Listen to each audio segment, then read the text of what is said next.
Hey guys, Aramus555 here. Sorry I haven't been doing videos lately. I've just been really busy with work and school. My workplace is closing down, so yeah, things are kind of hectic. But today I'm going to be showing you my agent deck. Now I'm sure you guys have all seen this stuff before.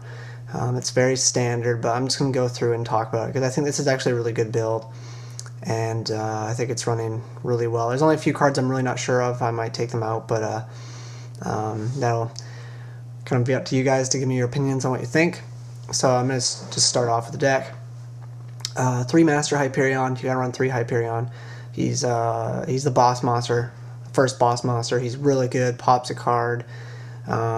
Free special summon basically. It's just really good card. Next is Kristya. I think she's MVP of the format. That's a lot of special summoning. And she's a +1 when you summon her, and she just pretty much stops everything. So very important card. I can see why she's at 2. I'm surprised she didn't go down to 1 this format, but I understand with the special summoning she's very crucial, and that's why agents are so popular right now. It's just probably because of her alone. Next is 3 Earth. I really like Earth. Obviously you gotta run 3, searches out the Venus and Jupiter's. I was running 3 Venus, but I found it was too many monsters, so I just dropped it down to 2, and then I'm running 1 Jupiter instead. So, yeah, next is 3 Venus, gets out your Shine Balls, lets you go into Gachi Gantetsu, and also just lets you go into easy synchro, level 9s and 7s and whatnot with Earth, 5s as well, so very good. Next is 1 Jupiter. I just like Jupiter because he runs over stuff, and he has 1800 beats, which is good. Because otherwise the deck really doesn't have any big beaters except for Hyperion and Kristya, but they obviously require special summons. So Jupiter is very good. Next is the 3 Shine Ball. Nothing to say there. They're just there for the Venus stuff. Next is 3 Herald of Orange Light. I know some people only run 2. I think you gotta run 3 this format, especially with all the monster effects. Card's really good, and you know, fills up the graveyard for Kristya. It's also a tuner, so I can synchro with it, so all around very good card. The deck runs, I think, 6 tuners. Yeah, that's right. So Mind Control is also exceptional because they're all level 2s, and 2 tuners are good, as we all know. Next is kind of my cool tech is Gellenduo. I guess you'd call this a tech, but I know some people do run it. This is actually the one card in the deck I don't have in real life, and I'm trying to get one. But they're very hard to get. It did come out as a DT common, but it's still worth about $5, sometimes more I've seen. So all around hard card to get, but it's very good because it's an answer to Tengu. You can summon this thing, Crash Tengu, and then Tengu gets the special, but the Gellenduo stays alive, which is kind of funny. And then the best thing about it actually is the fact that you contribute it to summon Kristya if you're not allowed to. If somehow he's stopping special summoning on the field, if he has his own Kristya, or say his pack of stuff low out, or you can even tribute for Hyperion and then use Hyperion's effect and pop their Kristya, etc., etc. It's just really good. Gellenduo lets you stall out too. And then of course Honest, you gotta run 1 Honest. It's all light monsters, so you gotta run Honest. Next is 3 Pot of Duality. You do special summon a lot in this deck, but you also normal summon a lot as well.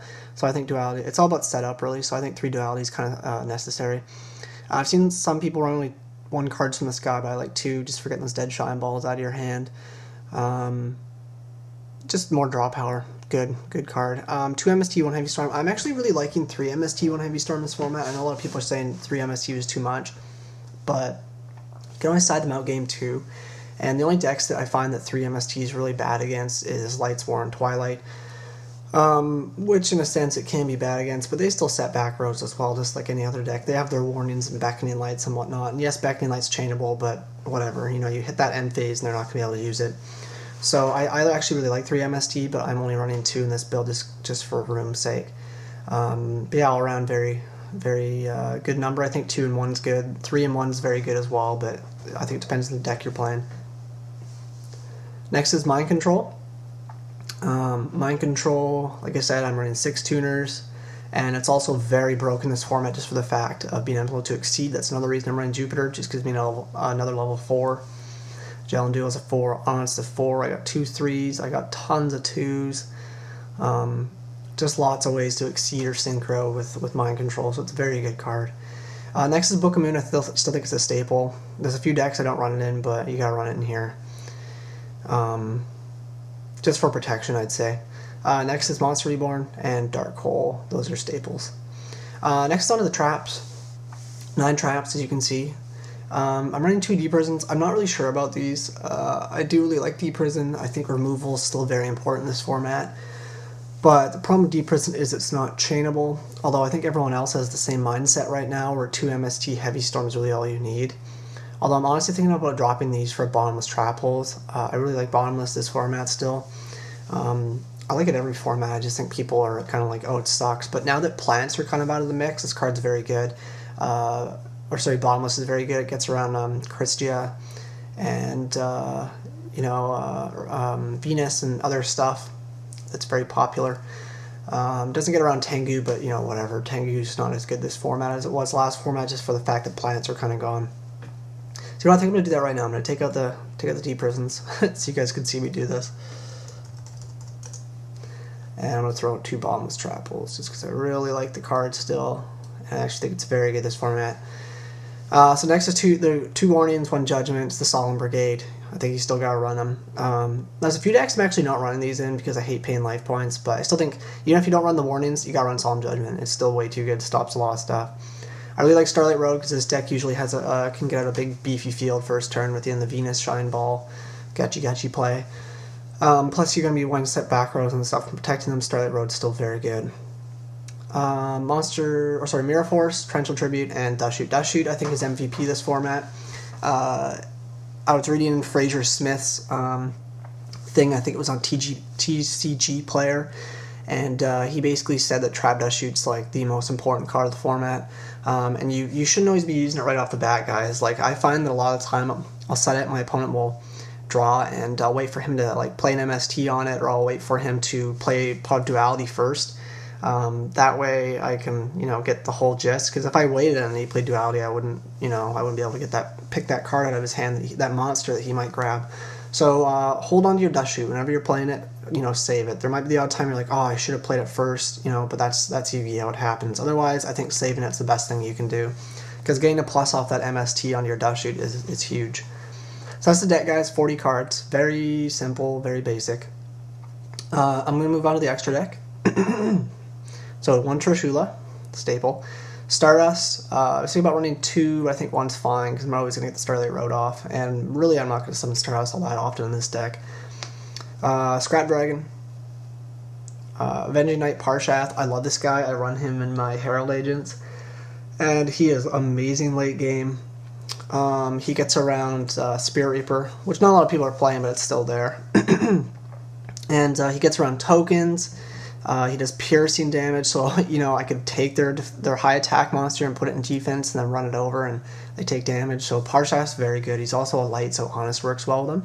And he's a fairy if he goes to the graveyard, so it works well with Hyperion and Kristya. Next is Thought Ruler. I really like Thought Ruler still, just for the fact that there are a lot of chainable traps that negate this or that target this format, such as compulsory, etc. So this is still very good. Black Rose, I really don't find... I've actually been taking him out of a lot of my extra decks, mainly just for the fact that nuking isn't really that good this format. But in this deck, I think he's still... I got the room, so I might as well run him. Ancient Sacred Wyvern, love this guy. As you guys know, I run him in my Herald Agents as well. Card's very good. Now, unfortunately, in this deck, I'm running life point cost cards, which is okay, but it does kind of falter his effect a little bit. Bryonic, Catastor, nothing to say about those. Android, another light monster, gets me those life points back, which can be crucial with Wyvern, and I have the room for it. Next is Librarian. I don't have a Librarian in real life. I would like to get one, but very good card. Its price is going down, which is nice. Armory Arms, just nice. You can actually have done some funny plays where you can equip this thing onto Kristya and make Kristya fatty, which is hilarious. The only thing is I can't special summon the Armory Arm back, but that's okay. That's okay. Next is Utopia, just because you have, like I said, the 4 with Jupiter, so it's the options are there. Leviair, I think you got to run because you got the Venus plays. You remove from play Venus, summon Leviair out, and then bring it back, and then summon Shine Balls. A bunch of crazy shenanigans you can do. And of course, Gachi Gun Tetsu. He's awesome. He's so good. I run him in my Infernities too, and he's just awesome.